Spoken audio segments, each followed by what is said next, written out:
Well, no, this is not the first time this has happened. We'll talk about that in a second. First, this sign right here is what has been alerting beachgoers not to go swimming, and it will come down soon. The officials that have been looking into this say that the test results came back showing that the water quality actually meets state standards. So this was sort of just out of an abundance of caution, and you can see people out on the beach right now. Nobody swimming that we've seen, though, today. Let's show you some aerial video of this treatment plant because it is really big. It actually treats more than half of the county's wastewater and 14% of its stormwater, so it takes in a large load. And essentially what happened last week was there was a power outage, and the employees at this treatment facility had to basically bypass the system to protect all of the equipment inside so that it wouldn't flood.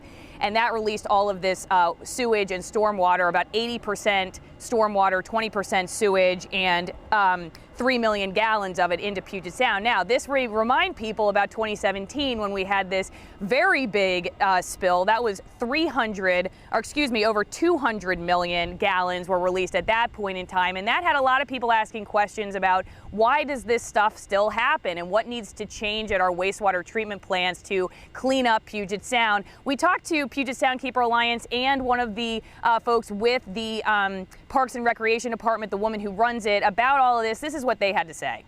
You know, while the immediate impacts are beach closures, what is potentially more concerning is impacts to our marine life and the folks that may fish and consume fish from our region, from our waters. But I think what this situation really highlights for us is it's very important that we not just look at the treatment plant itself, we really also need to look at the power supplies that are coming into our treatment plant and work with our power providers and make sure that the quality of the power and the reliability of that power is there as well.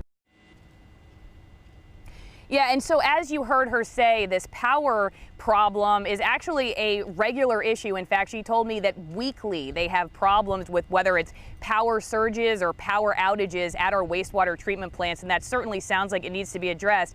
To put this in perspective, though, in 2017, 1.8 billion gallons of combined sewer overflow was released into Puget Sound. So we may think about this being a big problem just because of this specific incident that closed down these beaches, but frankly, the release of wastewater into Puget Sound is a chronic problem that officials say probably needs to be addressed sooner rather than later. And just speaking specifically to the southern resident killer whales, which are endangered, and you may have heard some of the problems facing them, I've talked to scientists also who say that the pathogens in our wastewater could be a real problem for them and causing them to have diseases that make them more vulnerable to mortality. So that's another issue at the forefront of this concern. We're live in Seattle. I'm Allison Morrow, King 5 News. A lot to look at there. Allison, thank you.